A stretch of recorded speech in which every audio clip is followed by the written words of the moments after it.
I have it all to thank to my math teacher, Mr. Hood, because I was at school still when I was 15, 16, and he said hospital radio is a great way to get into the business because that's then I decided what I would like to do. And then he talked about Mrs. Lawson, and Mrs. Lawson, the math teacher, her son Alan Lawson worked at the BBC, but also had been at hospital radio and still was one of the volunteers. And that was it. And so that was the connection, and it got me in. And I'm so thankful to say that probably only about 3 years ago, I was back in Scotland at BBC Scotland, and I saw in the canteen Alan Lawson, and I went over to say, "Can I just say thank you so, so much? Because I Oh. wouldn't be here today without him." What do you think it taught you that you took forward in your career?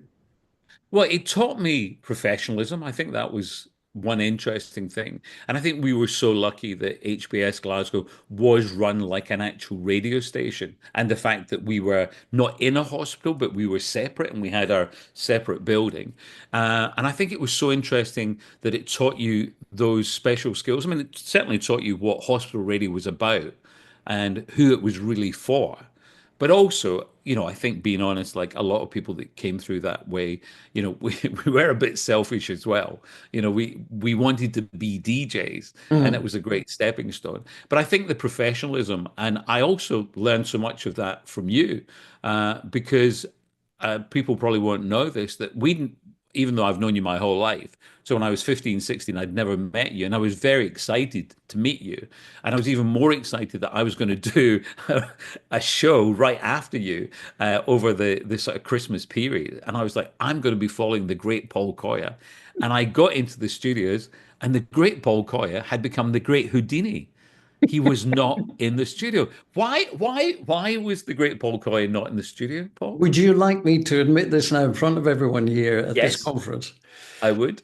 Well, you were talking about how it taught us professionalism, which it did, but I was absent from class the day that they talked about studio discipline. And I had gone in and the heating wasn't working and I was frozen. My hands were blue, my nose was dripping, my teeth were chattering. And I got through as much of the show as I could. And I remember at one point, I thought, but they've all been sent home for Christmas. What am I doing here? And I said on air, right, I'm giving it 5 minutes. If nobody phones in, I'm off. Please, please, please phone in. And nobody did. So did I even leave a record playing or anything? Or did it just No, off the nothing, bill? nothing. And I'm I so think, pleased you brought thankfully, this up. I think Eric Simpson was there because I remember going in because I had no idea how to put the station on air because I presumed I'd just be following the great Paul Goya. Oh God. Yeah. Well, I have to say thank you for letting me share that. And I also must own to the fact that Eric completely bollocked me, quite rightly, for it. And Uh-huh. took me off air the following week. I wasn't allowed to do my show. And that really taught me a lesson about studio discipline. Wow. Oh, I don't remember. I It didn't know wasn't that on. part.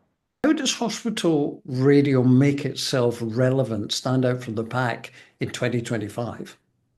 It's a great question. I don't really think I have the answer, but I think the word there, making it relevant, is what you have to focus on.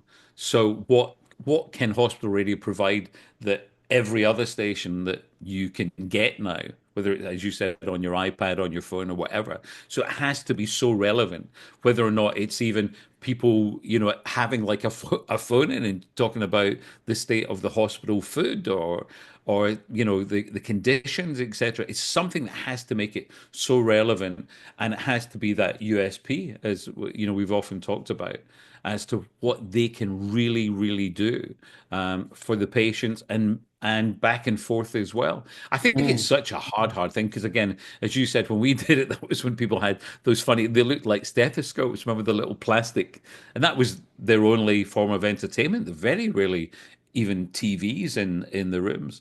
But yeah, I think that's what it has to be. You have to think, right, what can make this so relevant? What can we do that nobody else can do and focus on that? Great, Ross, thank you. Thank you. And thank you for turning up.